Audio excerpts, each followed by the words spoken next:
presentás tu plataforma o tu negocio a inversores, algunos te van a hacer como una autopsia de toda tu empresa. Sí. Te van a ver todo. Y bueno, que tengas el software registrado es parte fundamental de esto, porque tu plataforma la tenés que tener contra la es donde se van a parar ellos.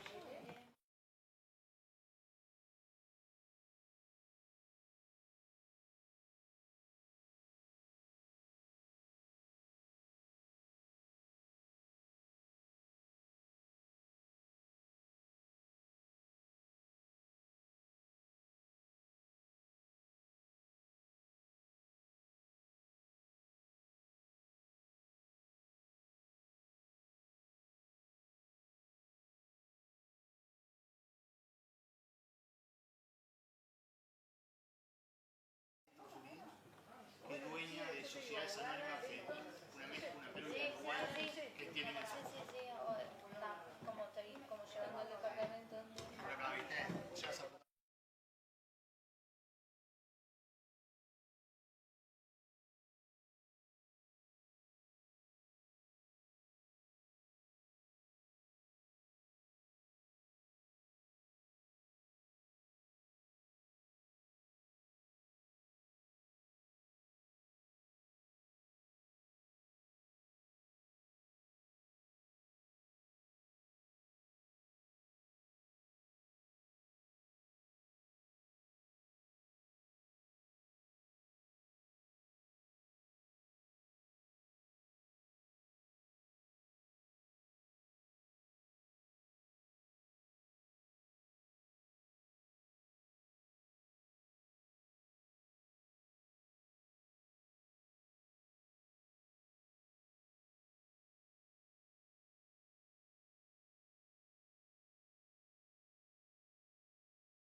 más puntualmente posible.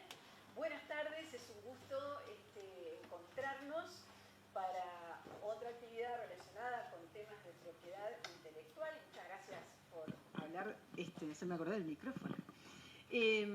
Aquí estamos, en un lugar precioso como es la sala de la biblioteca, la sala de profesionales, la vieja sala de profesionales, que es una sala de lectura que quedó acondicionada por una cantidad de actividades académicas que tenemos el gusto de participar de este lado, de ese lado, de donde toque, como siempre.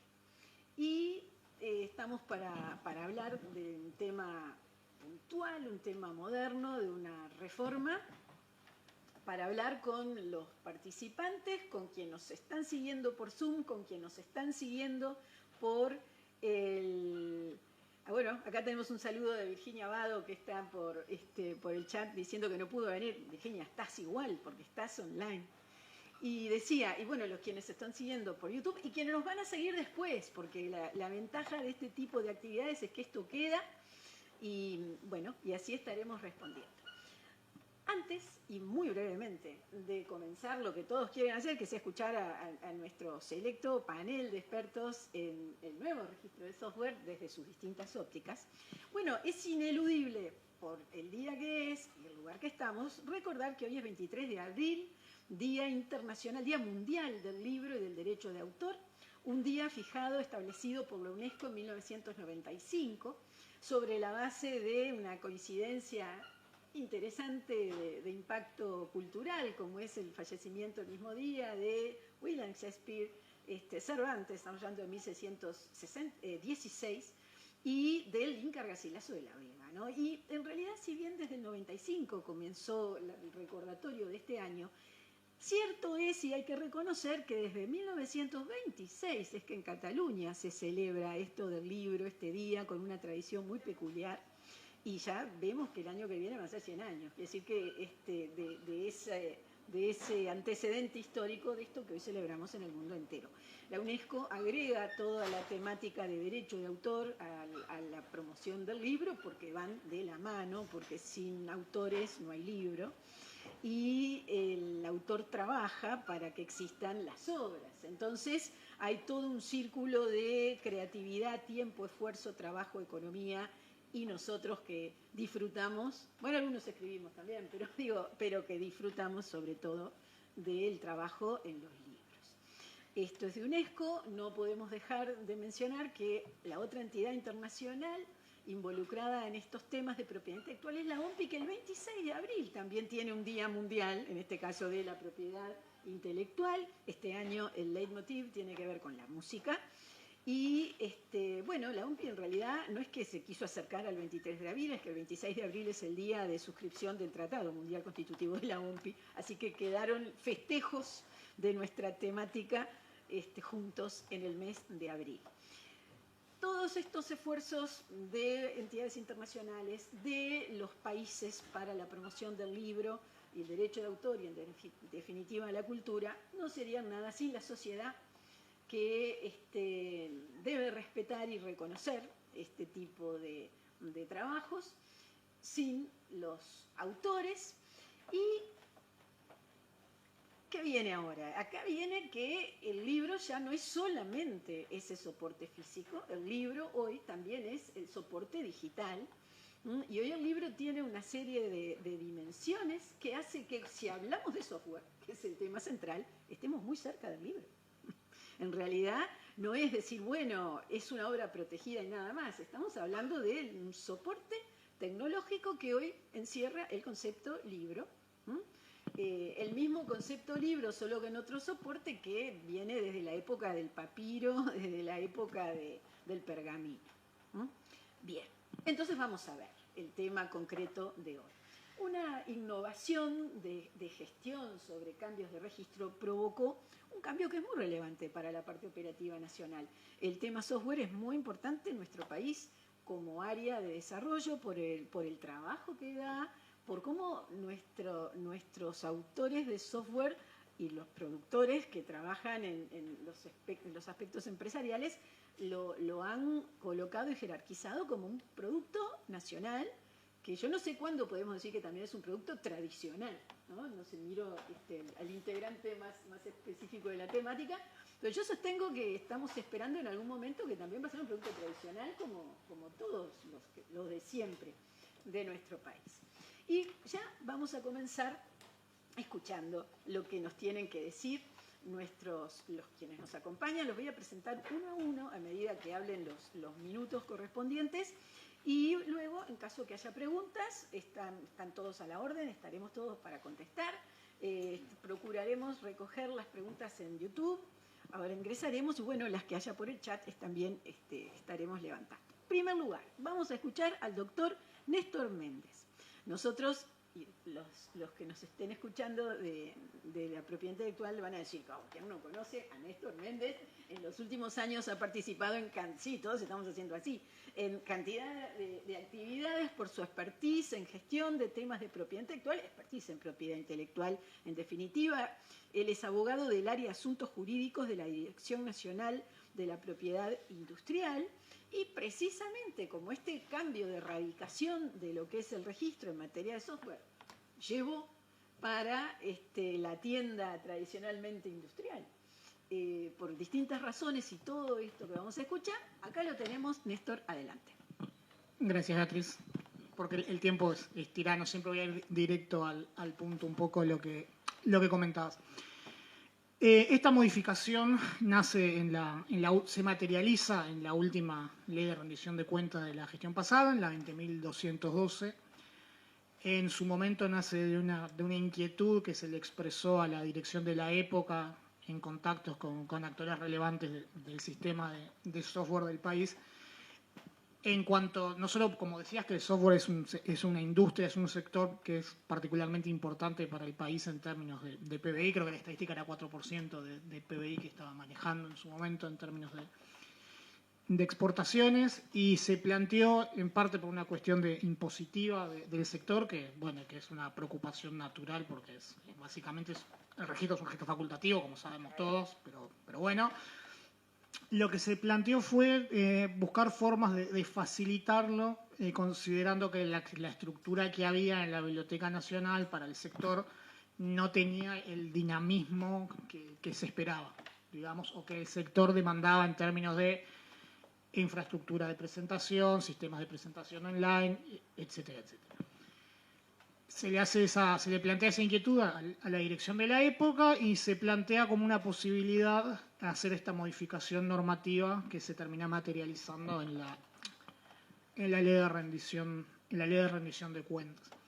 El leitmotiv principal también, en su momento, como surge de la expresión de motivos del proyecto y demás, era, por un lado, aprovechar las capacidades instaladas que tiene la DNPI, que tenía y tiene en términos de un sistema de presentación en línea, sistemas de gestión, cantidad de funcionarios para el procesamiento, etcétera, etcétera. Esto es todo un introito, ya voy a lo práctico, que sé que es lo más importante.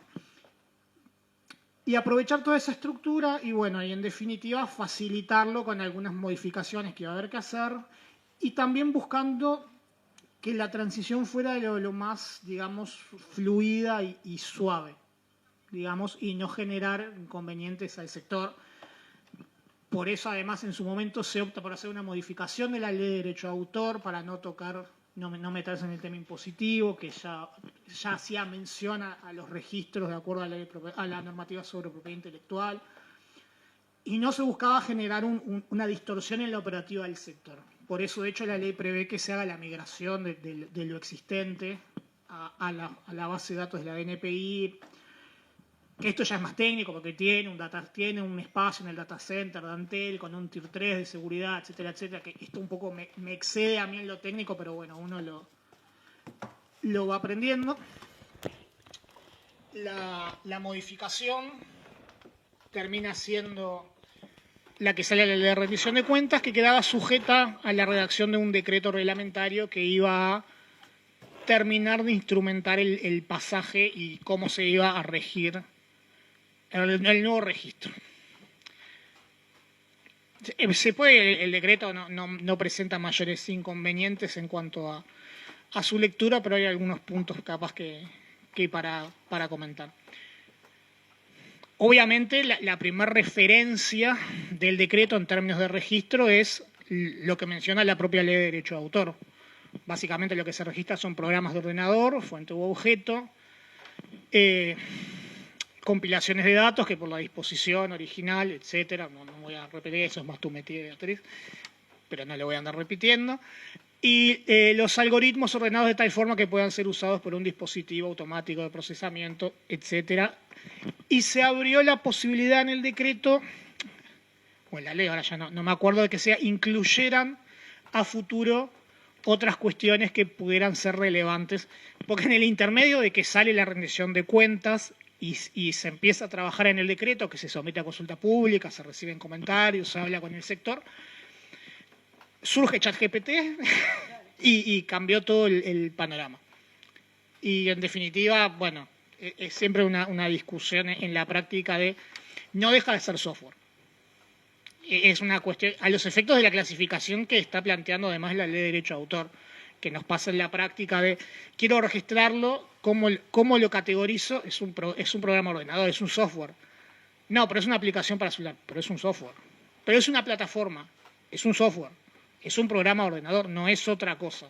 Tampoco vamos a hacer un registro que tenga, como en la clasificación de patentes, 70 líneas para cada cosa específica. Mantengamos un orden en las cosas. Por favor.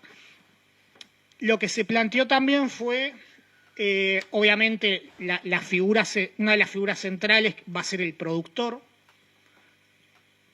que puede inducir a confusión cuando la gente recién se aproxima, porque nos ha planteado productor musical, no, productor en el sentido que la ley de derecho de autor le da a quien es el centro de los derechos económicos del software, que es, por eso el formulario, si lo ven, es productor, empleador o comitente, porque son las tres figuras más afines dentro de lo que se armó el formulario de registro. Obviamente, todo esto va a llevar un rodamiento y va a llevar un acostumbramiento de la gente, pero bueno, la figura es el productor, porque es la ley la que habla del productor. Lo que se prevé es un procedimiento bastante sencillo, que después si lo podemos mostrar, hay algunas cuestiones para ver, pero primero lo quiero mencionar. Con el pasaje del registro y la sanción del decreto, lo que se utiliza es el sistema de presentación en línea que ya está en la órbita de la DNPI, que es con un usuario, un registro, y con eso es que se hace la nueva presentación al registro de software. En la mecánica, ¿cómo funciona? Está el formulario en la web, el formulario se descarga, se llena, se sube a través del sistema de presentación en línea, un paréntesis, porque tenemos claro que el formulario anterior de la Biblioteca Nacional lo mencionaba en cuanto si se quieren adjuntar manuales y demás. No, el criterio que estamos adoptando en este momento es los aceptamos como una documentación adicional, pero por supuesto no es una protección del manual como obra literaria, eso queda en la Biblioteca Nacional. No hemos traído esas cuestiones al registro. Le da fecha cierta igual tenerlo. Sí, suman tenerlo, pero no es una sustitución, que quede claro, del registro de la Biblioteca Nacional como obra literaria. Lo aceptamos como un material complementario a lo que se presenta con el formulario. El formulario, se puede inscribir por parte de la empresa, que tiene que indicar la titularidad, y en ese caso tiene que haber un representante, que es la persona física que va a hacer la inscripción, que puede ser un agente de la propiedad industrial. Eso está previsto en el decreto con una carta de autorización simple, común, o puede ser alguien que tenga facultades por la empresa para actuar, como puede ser un representante estatutario, o alguien que tenga una autorización también simple, porque eso no se le quiso poner requisitos adicionales para que compliquen el registro. Una vez que se presenta el formulario con los datos correspondientes, que son muy básicos, digamos, es el título, la descripción, el lenguaje de programación si corresponde. Ahora lo michamos el formulario. Si el que inscribe no es el autor y es la empresa, un espacio para incluir a los autores, obviamente en base al tema de los derechos morales que subsiste, otra discusión. Discusión en el sentido de que el sector en algún caso ha planteado que pero eso es una disquisición que no hace el registro. El lenguaje de programación, la categorización dentro de la categorización tripartita que tenemos, cómo se declara quién inscribe, ahí va. Todavía no, ahí lo estamos. Si querés lo pongo ya. Ponelo ya ahí y decirlo, lo echamos, porque el software falla, siempre. Eso me decía mi profesor de maestría, el software falla, no es un sí, es un cuándo. Se presenta el formulario, se llena y lo que dice la circular 1 de 2025 es, una vez que se hace la presentación del formulario, da un número de seguimiento, que eso lo estamos puliendo por algunas cuestiones, pero va a dar un número de seguimiento para hacer el seguimiento del trámite. Y con ese número se coordina la forma de hacer el depósito de lo que se está registrando. Básicamente lo que se ha admitido en la nueva reglamentación son dos posibilidades. O se coordina para traer un medio de almacenamiento, pendrive, DVD, disquetes de 3 1/4 si tenés. Eso no hay una cuestión que... Sí, estoy viejo yo, sí. Yo hice de 5 y medio también. Yo soy más mayor de lo que parezco. Se puede coordinar un medio de almacenamiento, se trae y nosotros lo hacemos el depósito, que incluye para nosotros también un almacenamiento electrónico, como decía, en el data center, que tiene sus medidas de confidencialidad y de seguridad, porque es el sistema que usamos para patentes también, o sea que hay seguridad en el sistema. O si no, coordinar la transferencia electrónica, que también es una posibilidad para hacer el depósito de la obra. Una vez que se cumple con eso, lo que nos está pasando es que se ha presentado mucho formulario, pero no se ha traído no se ha coordinado el depósito, se va a dar vista para que lo traigan y se coordine al amparo de la circular. La idea después de eso es que si no hay cuestiones de forma, se hace una publicación, que es una publicación muy sencilla en el boletín de la propiedad industrial. Estamos un soporte técnico ahí porque... A ver. No quiere, pero tranquilo. Yo estoy tranquilo.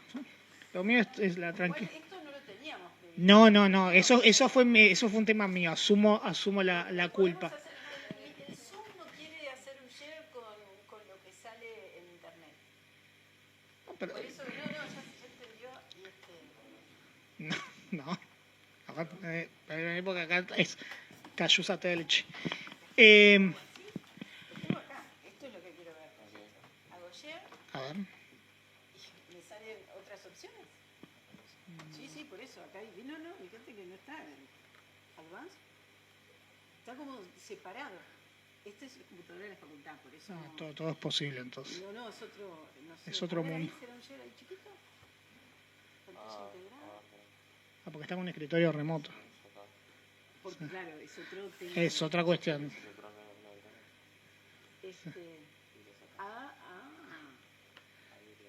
Bueno, ahora sí, queríamos compartir.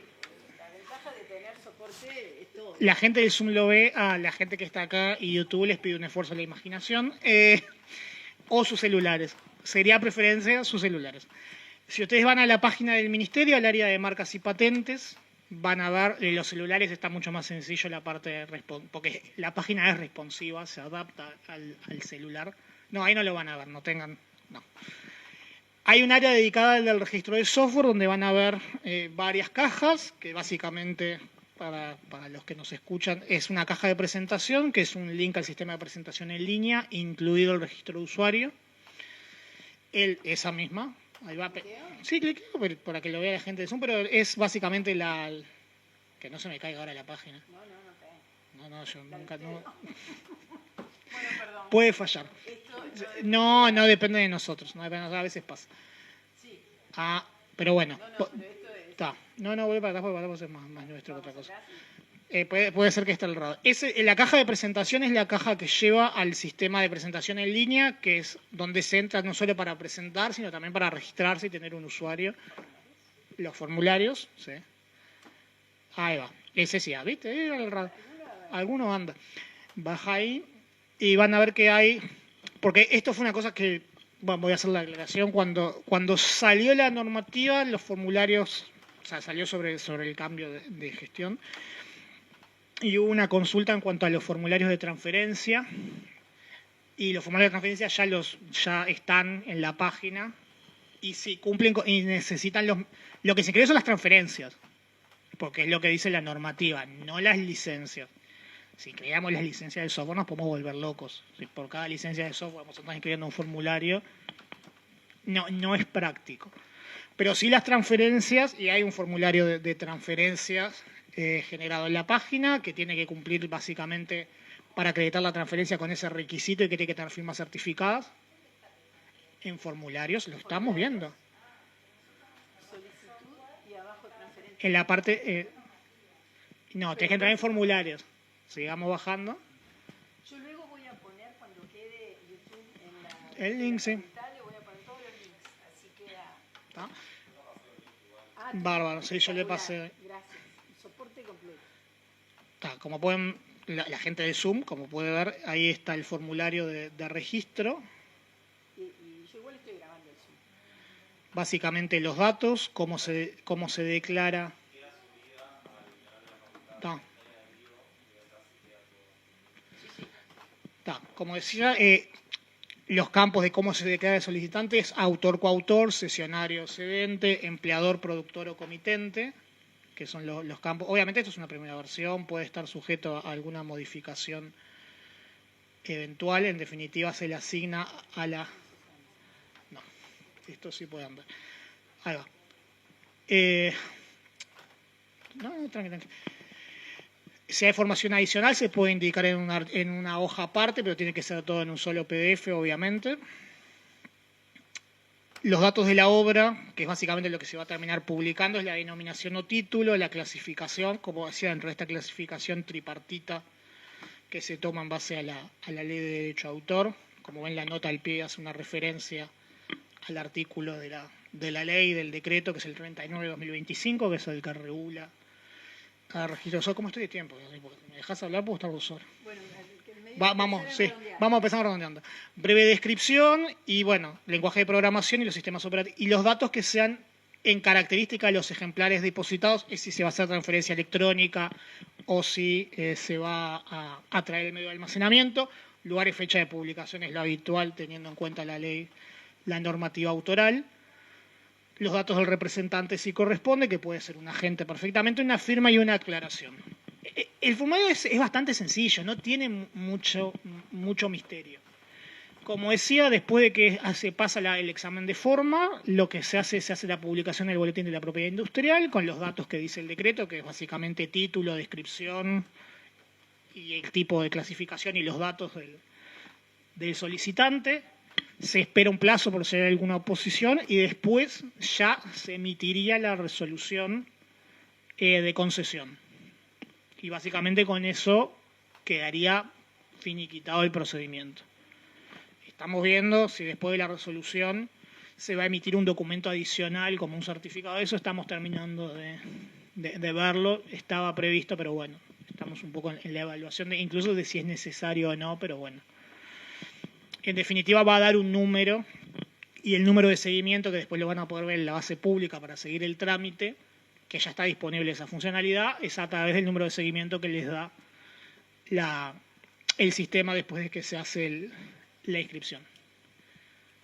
Ese es en un resumen grueso cómo funciona el procedimiento de registro en este momento con la nueva reglamentación. Yo, por ahora lo mío terminaría acá. Nos vamos pasando y después ustedes vayan preparando preguntas. Bueno, un minutito. A continuación vamos a escuchar a la doctora Lucía Aguerre Cases.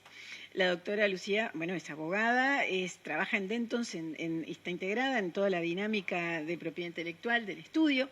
La doctora Lucía Aguerre la escuchamos acá en la jornada académica de Derecho Comercial sobre este tema, ¿se acuerdan? Y todo terminaba diciendo, y bueno, vamos a ver el decreto. Entonces dijimos, Lucía, cuando venga el decreto te queremos escuchar para ver qué decís del decreto, porque ya viene con temas... Bueno, te vamos a escuchar. Adelante. Buenas, ¿qué tal? Un gusto.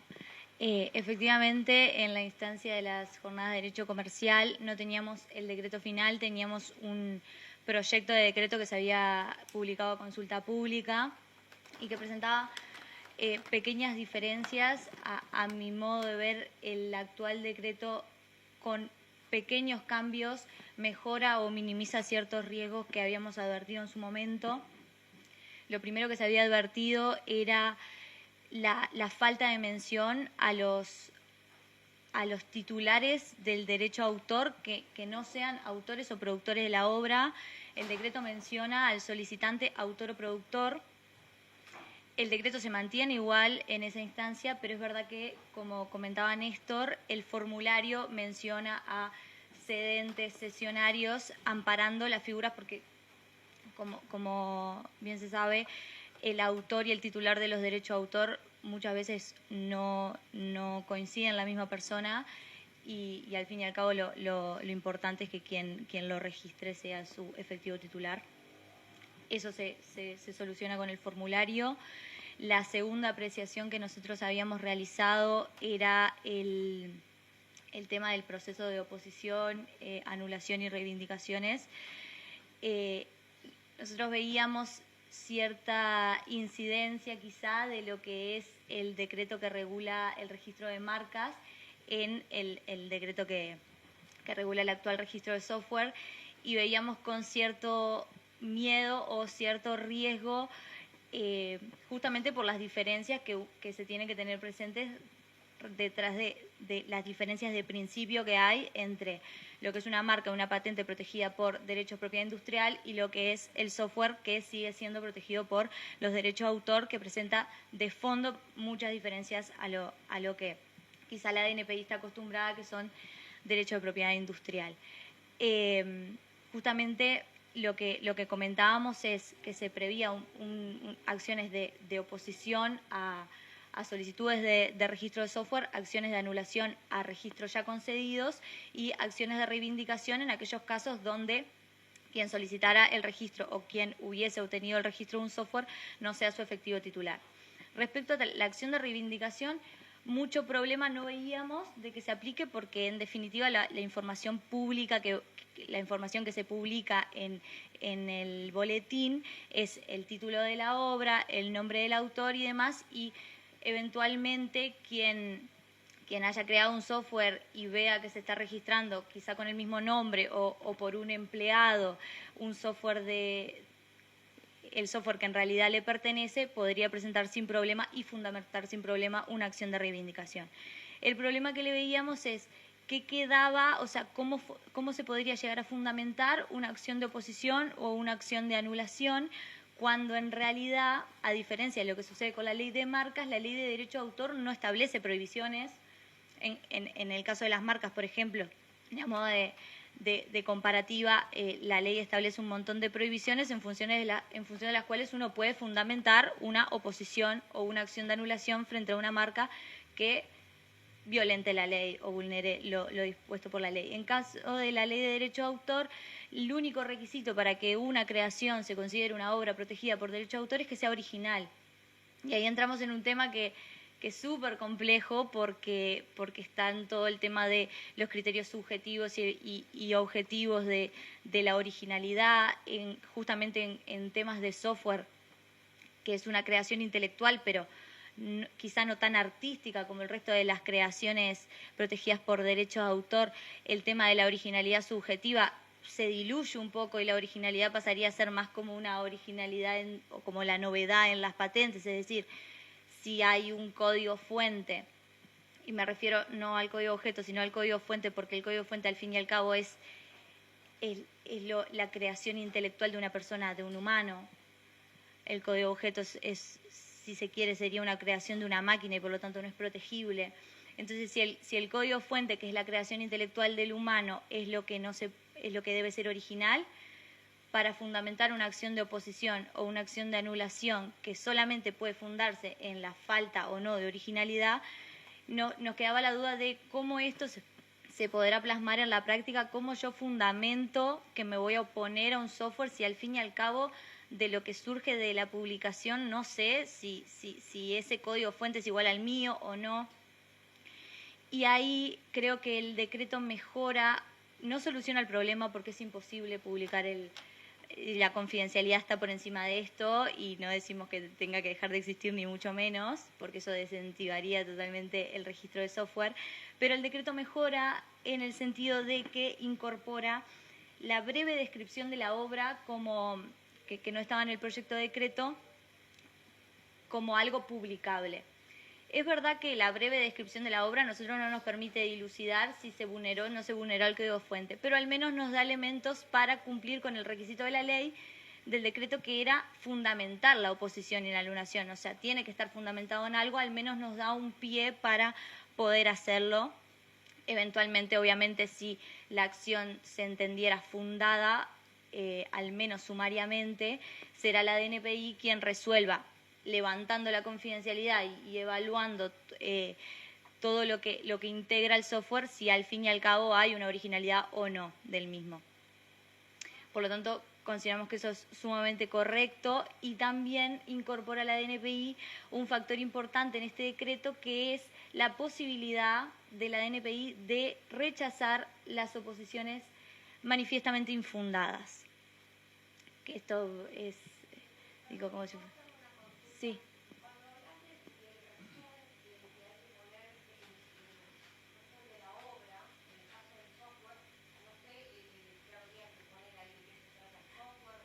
Hay que considerar que ese resumen no va a ser confidencial. O sea, yo creo que a efectos prácticos es lo más importante, que no debería ponerse nada que integre un secreto empresarial o una información importante de la empresa. Claro, quizá que las funcionalidades, es verdad que la funcionalidad al fin y al cabo no se protege, pero al menos da como un pie de decir, ok, esto será parecido a lo que hice yo, será igual, algo que quizá como un ejemplo sería los repositorios GitHub en software. Sí. Voy a reiterar o voy a decir cuál fue la consulta porque no se escuchó. Sí, perdón. Igual las consultas vamos a hacer después, esta vez como quedó, lo quise posponer. No, pero preguntaban, pero entonces al final, ¿qué se pone en ese resumen de descripción? Era un poco por ese lado la pregunta. Exacto. De ahí la respuesta, ¿no? También me comentaba con Néstor, eso me hace acordar al abstract, ¿no? El abstract de la patente, el resumen de la patente. Sí. No deja de ser un resumen. Claro. No sé, por las dudas y todo. No sé. Es eso, es una breve descripción, por supuesto, como decía, no va a ser confidencial porque es precisamente lo que se va a publicar. Pero alguna idea de qué hace la obra o de en qué consiste tiene que haber también, porque el registro también tiene un propósito de publicidad. Si no, no tiene ningún sentido. Es como ir al registro de propiedad inmueble y decir, busco una casa en Ejido. ¿Dónde? No, algún dato, una coordenada para poder hacer las cosas mínimamente tiene que haber. Sí, la que está, como decía uno, donde está el perro. Claro. No, exacto. Y bueno, lo que comentaba es que el otro beneficio que presenta el decreto frente a lo que era el proyecto de decreto es esto, la posibilidad de que la NPI rechace oposiciones o acciones de anulación manifiestamente infundadas. Creo que esto, aplicado correctamente, es una gran ventaja o minimiza, si se quiere, mucho el riesgo que surge de que la regla es que la información es confidencial. El tema es que hay ciertas condiciones que levantan la confidencialidad, una de las cuales es la presentación de acciones de oposición, anulación o reivindicación. Esto generaba, si se quiere, el riesgo de no tengo en qué fundamentar la acción, presento una acción y por otro lado puedo llegar a obtener información confidencial que me sirva hacia fines ilegítimos, si se quiere, o de competencia. Justamente este agregado creo que lo minimiza y bueno, la conclusión al fin y al cabo es que creo que todos los comentarios realizados en la consulta pública fueron analizados, que el decreto mejora ampliamente el artículo dedicado a la confidencialidad, propone mecanismos como para minimizar los riesgos y bueno, y al fin y al cabo se verá en su ejecución, pero creo que correctamente aplicado es un buen y sumado obviamente a los beneficios fiscales que el registro tiene, a pesar de no ser obligatorio, sino meramente facultativo, creo que incentiva al registro, sobre todo por las facilidades de la plataforma y demás que, bueno, distan mucho de lo que existía. Muy bien. Un aplauso. Parece que tiene un aprobado, por lo menos, o nota. Bueno, no sé. Vamos a ver cómo funciona. Bueno, y ahora vamos a ver si hay un aprobado desde de la industria, por decir de una forma práctica. Nos encanta siempre que cuando hacemos actividades podamos escuchar a la parte operativa de los distintos sectores de propiedad intelectual, porque nosotros hablamos mucho de derecho, pero nada sirve si en realidad el destinatario de todas estas normas, bueno, no le satisface lo que dice el derecho o nos encanta cómo está previsto, pero no sirve o temas que salen evidentemente en la práctica. Y para eso contamos con la presencia de Diego Lemos. Diego Lemos es CEO y fundador de Milsonic, empresa incubada por Fundación Da Vinci que está apoyando esta actividad, estamos muy agradecidos. Bueno, el apoyo también implica venir a hablar, ¿no? Más allá de que sea difusión y contar este esfuerzo como los aportes para lo que es las propias instancias de formación e información que se desarrollan. Bueno, entonces ahora se imagina, acá creo que todos los demás somos abogados, me parece, de modo que, bueno, abogados o casi, juristas, para decirlo más, de manera que estamos, se imagina, ansiosísimos de ver qué nos dicen los que tienen esto. Va a micrófono. Bueno, buenas noches, buenas tardes a todos. Mi nombre es, como decía la doctora, Diego Lemos, soy fundador de Milsonic, una empresa incubada en la Fundación Da Vinci, pero también en la Agencia Nacional de Investigación e Innovación, que es la ANI, durante 2 años. Básicamente somos un software, una plataforma de música por streaming para empresas. Trabajamos en Latinoamérica y España. Básicamente lo que hacemos es, desde nuestra plataforma le brindamos, es como una especie de Spotify para empresas, con su licenciamiento con sellos discográficos y una plataforma propia de desarrollo propio, que por suerte existen los abogados. Me di cuenta con todo lo que hablaron, dije, bueno, menos mal que pagamos abogados, porque pagamos, ¿no? Bueno, gracias por existir, gracias por existir. Qué buen invitado. Gracias por existir, porque todo lo que hablaron... Está un poco abrumado acá, ¿no? No, la verdad que fue muy interesante, porque aparte el registro para nosotros fue muy importante. A nivel impositivo, obviamente por el tema de renta, fue bastante importante. A veces ni siquiera los contadores saben lo importante del registro. Y te voy a explicar por qué. Nosotros hicimos, nos amparamos ante la ley de renta sin hacer el registro. Esto nos valió una sanción con DGI, porque el contador no sabía que, además de todo, había que registrarlo en la Biblioteca Nacional. Y estuvimos declarando renta, esto está bueno, me parece un caso bueno, declarando una renta durante 3 años, la cual no valía porque no estaba registrado el software. Eso, Claro, pero el contador sabía la ley, no sabía lo que teníamos que hacer. En realidad teníamos que tener un estudio, ir a hacer el registro del software, y ahí tiene validez el impuesto. O sea que tuvimos que hacer un arreglo de 3 años de impuestos hacia atrás, que la verdad que no fue muy... No importa, cosas que pasan. Y lo otro bueno de registrar el software, más allá de la parte impositiva, que el país tiene muchos beneficios, ya el tema de la renta. Creo que Uruguay, después del 2005, se decidió a ser un país de tecnología. Hoy Uruguay tiene desocupación cero en software, y la exportación de software es parte importante del país. Nosotros recibimos un aporte de capital de un fondo de capitales de afuera, de africano. Y una de las primeras preguntas, que cuando le mostramos toda nuestra plataforma es muy robusta y tiene muchas horas de desarrollo, la pregunta fue si lo teníamos registrado. Y eso, para ellos, a veces, para nosotros como empresarios, como empresarios básicamente, capaz que cuando nos dijeron, che, hay que registrar y qué sé yo, y como que a veces no le das corte en la vorágine, pero cuando pasó en las reuniones que tuvimos con este fondo de capital, es que nos dijeron, bueno, me imagino que tenés el software. O sea, habla bien de una empresa que tengas el software registrado. Por eso hay que empujar a veces a las empresas que, como la nuestra, que era una startup, a tener el conocimiento de lo importante que es registrar una plataforma y la tranquilidad que te da, y en el caso de cuando te enfrentás con un fondo de capital, con un hito importante en la vida de una compañía, a veces algo tan sencillo como no haber registrado el software no habla tan bien de vos como empresario. Y bueno, cuando surgió esa pregunta, la verdad que nos dio mucha satisfacción haber dicho si lo tenemos registrado, mostrarle los registros, etcétera.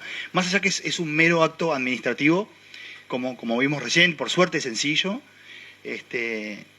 Y bueno, la verdad que nada, ahora escuchándolos veo también, apoyo más la importancia del registro. No tengo mucho más para aportar, la verdad que acá, gracias a los abogados y bueno, espero haber contribuido en algo. Si tienen alguna pregunta, bienvenido. ¿Ok?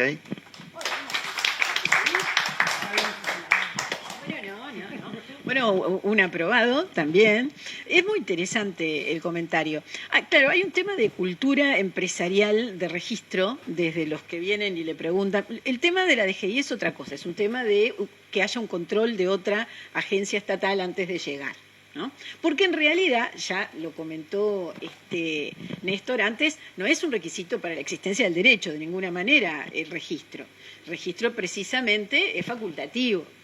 Pero más allá de esa imposibilidad de naturaleza jurídica del software como obra protegida, de que se condicione su existencia a cualquier acto del Estado, ese es el fundamento de que no sea necesario, tiene una serie de, primero, de funciones de control de existencia como los fiscales, y en la cultura de muchas sociedades, de donde vienen inversores y donde hay fondos y de donde vienen todas esas preguntas respecto de existencia, hay un tema de ¿está registrado o no está registrado?, ¿no?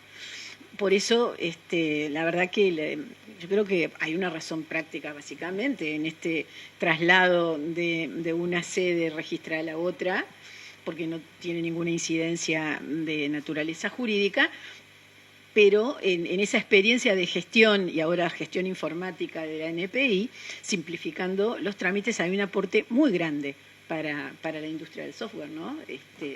En el sentido de que facilita seguridad, y bueno, y eso todo es bueno para todos nosotros, ¿no? El más alejado igual está beneficiado en que funcione algo muy bien, bien o muy bien. Bueno, nosotros tenemos prevista ahora una instancia de preguntas. Néstor me dijo que quiere preguntas difíciles. Yo le dije, Néstor, no es necesario que pero bueno, igual si tienen preguntas fáciles se la pueden hacer, igual. En el chat creo que hay comentarios, no, en el chat de Zoom no vi preguntas, no sé si en el chat de YouTube hay, yo no veo. De saludo. Bueno, capaz que esta gente está impactada razonando, ¿no? Sí, queda grabado. ¿Quieren volver a escuchar? Y él recibe preguntas. Los tres expositores pueden recibir preguntas después, ¿no? Es decir, si llegamos a encontrar, incluso los que estén mirando YouTube después, y bueno, esperamos encontrarlas, enganchen algo por las dudas, avisar, y bueno, en la medida de lo posible se estará respondiendo. ¿Acá hay alguna pregunta? Adelante. Antes de la primera pregunta, hay una casilla de correo del registro que es registro.software@mien.gu.uy, donde también se pueden dirigir preguntas fuera del horario de hoy, digamos, que estamos respondiendo. A veces demoramos más, a veces demoramos menos, pero estamos respondiendo. Sí, yo conozco gente que me ha dicho, pregunté y me dijeron tal cosa, digo, tienen... Sí. Bueno, cuando esa parte, no sé. Tenemos una pregunta del chat y enseguida derivamos a la sala. Jimena Picón, de Pitalú Abogados, dice, ¿pueden informar los costos de tasas, así como el formulario debe ser firmado a puño y letra? En este momento no hay tasas previstas para la inscripción. En este momento. La ley de rendición de cuentas hablaba de que el Poder Ejecutivo iba a llevar un proyecto, en su momento no se elevó, también por los tiempos en los que salió el decreto, que salió muy sobre el cambio de gestión. Ahora esto está a evaluación de la nueva dirección, sobre la conveniencia o no de instaurar alguna tasa futura. En este momento no hay tasa. O sea, si ustedes buscan el sistema de pagos, no van a ver un tema de software, no paguen algo por las dudas, no paguen una denominación de origen porque lo vieron y les mandaron un pago, porque después es muy problemático, hay que hacer Sí, bueno, por eso una malcamista 10 clases, pero no. Esto es otra digresión, es un chiste de gente del registro. Pero no hay pago previsto en este momento, y el formulario sí, como en la primera versión no estaba previsto, en esta sí está firmado de puño y letra. Si la pregunta es por si se puede firmar electrónicamente, lo estamos testeando en parte lo estuvimos testeando y no está definido porque tenemos que ver la compatibilidad de los mecanismos de firma electrónica que podrían ir con el formulario con el sistema de la DNPI, que es un sistema de gestión específico. Me puse muy técnico de más, pero esa es en definitiva la cuestión que por ahora no lo tenemos definido. Por ahora tiene que ser puño y letra y escaneado, porque precisamente los mecanismos de firma electrónica tendremos que hacer más testeos para ver si, por ejemplo, el firma.u.uy podría servir o no eventualmente. Sí, por el sistema que usamos, básicamente. Pero ya es importante esto. Bueno, doctora Vila, adelante. ¿Para quién es la pregunta? Para Néstor también, que este es el mismo sentido, tendría que ver con tasas, porque, bueno, siendo lo pragmático y también considerando lo que son, como también... Capaz que hay que venir al micrófono para que grabe. bueno.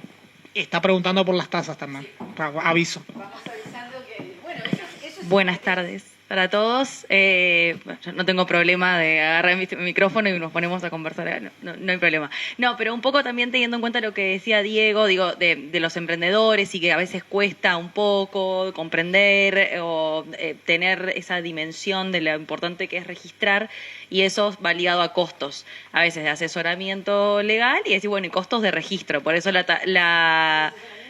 Sí, y ahí la pregunta en tema de tasas, si ya lo tenían previsto, pero lo contestaste. También lo mismo, digamos, si iban a aplicar los descuentos que estaban previstos para, si habían tasas para pymes y demás, que bueno, sí. Sobre esa pregunta sí te puedo contestar la de los descuentos. Si se fueran a aplicar, requerirían una modificación normativa porque los descuentos están previstos para los trámites de la 17.011 y la 17.164, que no son estos trámites. Estos trámites, que quede claro, no dejan de estar regidos por la 9739 en su multiplicidad de modificaciones, cambios, parches y redacciones. Entonces, los descuentos están establecidos. Si se fueran a establecer tasas, eventuales descuentos que se establecieran deberían también ser establecidos por ley, porque los que están, descuentos por analogía, estoy flojo de tributario, pero eso no se puede en principio. Eso es básicamente lo que te puedo contestar si eventualmente se van a aplicar los mismos o no. Debería ser objeto de una previsión expresa por un tema de derecho tributario y por cómo están estructurados los de la 19355, etcétera, etcétera. No sé, hay arrímense al fogón. Este segmento es pregúntenle a Néstor, parece. Adelante, nombre. Bueno, mi nombre es Guido, buenas tardes para todas y... Buenas tardes para todas y todos. Lo que voy a consultar en realidad tal vez ya fue dicho, pero bueno, yo llegué tarde porque estaba en parcial, así que pido disculpas. Yo quería consultar que si hay algún tipo de porcentaje establecido de igualdad de un software a otro, porque dentro de la programación hay algo que hay un principio que se llama no reinventar la rueda. Entonces muchas veces se copian y se pegan partes o bueno, muchas veces casi todo el código fuente, y bueno, tal vez un software usa más del 50% del código de otro y no necesariamente es un robo, digamos. Partamos de la base que si usa el mismo código de otro, porcentaje o no porcentaje, si es una copia vil, es una copia vil. En cuanto a una determinación, que es donde estaríamos, lo que decía Lucía, que sería una determinación casi de un tema de un plagio, si no estamos en una copia vil, no tenemos experiencia. El decreto 154 del 4 hablaba de las acciones, pero creo que nunca nadie planteó una, y ahora se ha excitado el celo de todos los abogados de plantear cuestiones. No hay drama, pero ha pasado. No lo tenemos, porque no hemos empezado a tratarlo en realidad. Eso es un tema, va a ser un tema, entiendo, de máximas de lógica y experiencia en la evaluación del caso concreto. Obviamente porque lo hemos hablado en algunas charlas con el sector, es copiar y pegar librerías es complejo, sobre todo cuando hay contratos de cesión de la librería, porque todo lo que está en la nube no es que yo lo copio y lo pego y lo meto en mi software, porque contamino todo lo que viene. Ni te digo si te pones a discutir ChatGPT y que le pido al ChatGPT dame código y no sabes el código de quién te está dando y vos lo metes en el software y metes una bomba de tiempo que no sabes por dónde sale. Pero me quiero quedar concreto. No lo tenemos determinado.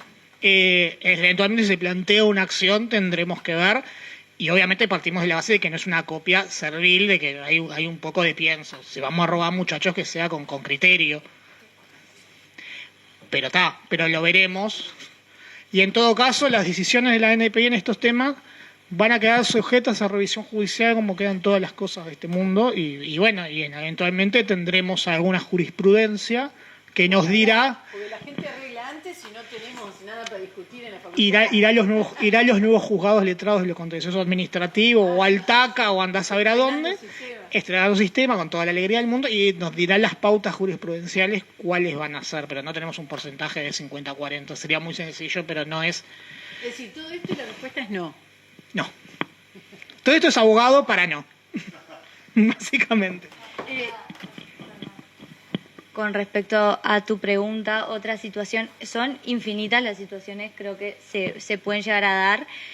Me parece que es importante también tener en cuenta de que la resolución de concesión de la DNPI, al fin y al cabo, tampoco es una declaración de que el software es original. Se puede dar perfectamente casos, algunos conocerán los temas de open source y demás.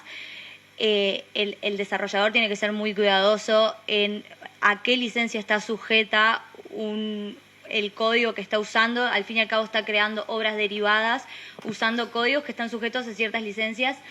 En las páginas del MIT y demás hay cuadros que establecen incompatibilidades incluso entre las diferentes licencias. Todo eso, al fin y al cabo, no desconozco, pero si va a ser o no controlado por la DNPI, pero al fin y al cabo son cosas que son controladas por entiendo que son controlados por las agencias que están detrás de estos softwares y que eventualmente reclamarán, entiendo, en la vía judicial, y no creo que la resolución estoy suponiendo, pero confírmame Nelson, no creo que la resolución de concesión de la DNPI se vea como una declaración de si la DNPI dijo que me registraba el software, mi software no infringe ningún derecho porque no tendría sentido. No pasa con patentes, o sea, mantengámonos dentro de los cánones de lo razonable. Que no lo vamos a controlar en el momento del registro, no, porque si no cada registro llevaría 25 años, no es práctico. Si hay una acción, si hay conflictos, se tendrá que analizar como se analizan todas las cuestiones en una conflictividad registral. Y eso después, como digo, irá a revisión. Pero no es una cuestión de que no sea revisable o de que porque se inscribió todo para atrás es el bautismo y es un born again. No funciona así, sino esto es un caos. Tú querías redondear con una pregunta de este tema y después tenemos 2 preguntas más, mínimo, 3.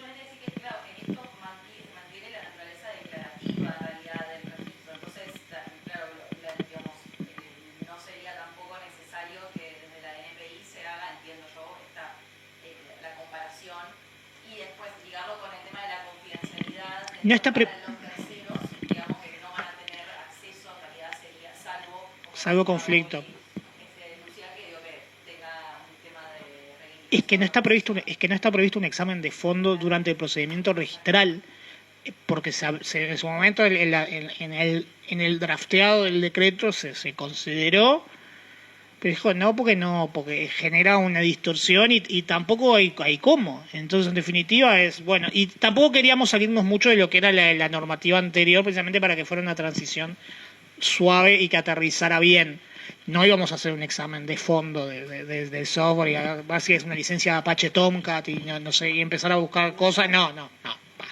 Pero sí Eso. Eso, las funcionalidades están en la base pública, eso sí. Bueno, pero aquí, porque si no, no te escucha tampoco. Doctora Verónica Manrel, mucho gusto. Justamente mi pregunta era si va a existir la base de datos al igual en la plataforma, al igual que marcas y patentes. Si cuando uno tiene una consulta a un cliente, que muchas veces se presta, cuando vienen a solicitar un software, muchas veces existe un conflicto entre un socio y otro socio, a ver si existe la posibilidad de, por un título, ya sea por el titular o por la base. Exactamente. Muchas veces se presta eso con el tema del software. Están las consultas en la base pública, los campos, ahora no me los acuerdo, pero la idea es que se pueda hacer un seguimiento de los trámites de la base pública. Ahora no me acuerdo si estaba disponible una búsqueda por títulos, pero no debería, si no está ya implementada, no debería ser algo muy complejo porque es usar los mismos motores que ya tenemos, porque básicamente eso para nosotros, me pongo informático además, implica hacer una consulta de lo que es el sistema IPAS y se busca por campos del IPAS. O sea, en definitiva es eso. O sea, el formulario se hace un ingreso en el IPAS, que es el sistema que usa la DNPI. Y esos campos, en definitiva, van a estar ahí y se debería poder buscar. Ahora, como no queremos tocar, porque si tocamos o tratamos de entrar va a ser palío, pero en la base pública, puedes entrar en la base pública y hay una parte para software para ver. Y en definitiva. Cuando uno pide ahora aparece software en la sección. Por eso. Está. La base tiene una sección. La puerta de entrada va a ser la misma. La base tiene una sección de software para hacer el seguimiento y ahí está. Sí, venga por aquí porque si no no queda y dejamos el misterio, o si no le hago la repetición. Hola, buenas noches. No, a mí me da un poco como de curiosidad, porque por más que uno lo registre y quede en la base de datos, va a quedar con el nombre que uno, el que sea, lo haya registrado, ¿tá? Si después un socio o, no sé, o resultó que el que lo registró era un empleado de la empresa o lo que fuere, ¿no? ¿Qué plazo hay para que el verdadero titular de la obra, digamos, de los códigos fuente, qué plazo hay para que se entere y le pretenda anular? Que lo llene la doctrina eso. No se previó en el decreto el plazo para la promoción de las acciones. Bueno, pero a ver, cuando hablamos de acciones de reivindicación y todo eso, es el mundo de la propiedad industrial en el que sin registro no hay derecho. En este caso, el derecho está. No cambia tanto la idea del registro de siempre, que cuando hay un tipo de reclamo en ese sentido, se discute.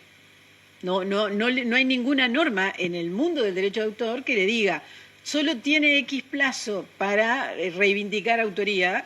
No. ¿Por qué? Porque usted hizo lo suyo, lo hizo, es el autor.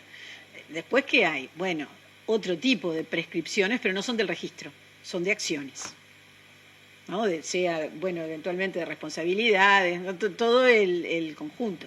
Es decir, creo que eso no tiene una incidencia registral porque va a la sustancia. Como te digo, en su momento, porque creo que en el borrador de consulta pública, cuando se elevó, había un plazo, si a mí no me falla la memoria, de esto fue hace como 2 años. 5 años, ahí va. Y se sacó precisamente porque no tenía un sentido hacerlo en la vía del decreto y, como digo, por la propia naturaleza del derecho de autor, que es como más inmanente, digamos. Eso es del mundo de existe porque hay registro. Si manteniendo, como dice la ley, manteniendo todo el régimen autoralista para esta obra, ¿el registro qué es? Bueno, el registro es una dinámica de dar a publicidad con todos estos beneficios del punto de vista de acreditación, de existencia que tiene, pero nunca es condicionante de ejercicio de derechos. Terminó siendo un poco el argumento cuando se planteó lo de que había que poner un plazo. Entonces, es un registro facultativo de una obra que es más de carácter autoralista, entonces, en todo caso, que sea una cuestión. Y también es un tema de la técnica, de que tampoco vas a regular todas las hipótesis, porque no es demasiado demasiado engorroso también y hay cosas que necesitan elaboración doctrinaria. O sea, no podemos todo en el decreto o todo en la ley, no es de buena técnica. Tampoco. Bueno, nunca se cubre todo en realidad, ¿no? Pero de todas maneras, yo creo que esa es la razón de ser de que no lo dejaron, porque, a ver, aunque tuvieran plazo, si al final hay un reclamo de titularidad, ¿no? Un reclamo de tema esencial, derecho de autor, olvídate de ese plazo. Simplemente, como en las famosas hipótesis de que queda en otras obras un registro en la biblioteca, pero se definió quién es el autor en un juicio, ese registro no sirve para nada, es decir, no importa que esté. Pensando mal, digamos, para el caso de que alguien, digamos, registre el software con otro nombre. Sí. ¿No? Claro, pero eso en realidad es el debate de quién es el autor. O plagio, porque capaz que es más parecido a plagio a lo que dice. Eso es judicial. Perdón que me metí aquí de estar, es el invitado. Y bueno, ¿había más preguntas? González. Hola, bueno, buenas tardes para todos. Mi pregunta va dirigida más al tema de qué beneficios fiscales tiene el registro de un software, cómo se aplicaría y desde cuándo se aplica. Y te voy a derivar a Fernández Crespo, con la gente linda de la DGI y que les preguntes a ellos, básicamente. O vos. Básicamente renta, de pagar un 25 de renta, pagar el 3%. No hay otro beneficio fiscal, digamos, más que, mira que importante, ¿no? 19% de diferencia. Es mucho, pero eso es lo más importante. Siempre de que registras el software. Por más que le declares en declaraciones juradas a la DGI, como hicimos nosotros, hasta que no registras el software, no podés acceder a ese beneficio fiscal. Y hay un desconocimiento de muchas áreas, ¿no? Los contadores no tienen ni idea, por ejemplo. Bueno, no quiero generalizar. ¿Hay un contador acá? ¿No? ¿Hay un contador? No, te lo comento en un momento, cuando estábamos haciendo el decreto se vio por la red. He hecho todo un instructivo de la DGI de cómo es y cuáles son los requisitos de la documentación cuando vos haces la venta del software, porque son exoneraciones por la producción de soportes lógicos, es un decreto de 2018, si a mí no me falla la memoria, pero puede fallar. Ahí lo que pasa es que nadie lee las cosas como los abogados. O sea, eso es verdad, porque usted tiene una mirada sobre las cosas que las demás, así nomás, y así pasa lo que pasa. No es solo con los abogados, es que para cumplir con la DGI uno mira 2 veces y después mira de vuelta y después mira de vuelta por la duda y a veces no está seguro. Te lo digo porque yo hago mis declaraciones de renta también. Sí, pero como te digo, tiene requisitos específicos para la operativa y uno es que esté registrado el software y dice de acuerdo a la normativa, y creo que dice de protección de la propiedad intelectual, estaba así la locución, pero tiene sus propios requisitos. Y después imagínate que tiene toda una resolución y un instructivo, etcétera. Como es usual, Es una exención. y es lógico. Es lógico por los controles que debe realizar. Bueno, si hay alguna pregunta más, agregamos. Había algunas manos levantadas, pero capaz que ya se fueron contestando. Bueno, entonces hacemos un aplauso general festejando lo lindo que estuvo esta actividad. Agradecida, yo muy agradecida en particular a la doctora Paola Maeso, a la doctora Silvina Vila, que el equipo de gestión operativo. Y bueno, esperamos seguir encontrándolos, gracias también a la Fundación Da Vinci, ya le dije con todo gusto, pero lo veo a él y personalizo, Diego Lemos, Lucía Aguerre, bueno, y el doctor Néstor, todos encantados de estar con ustedes. Que pasen muy bien.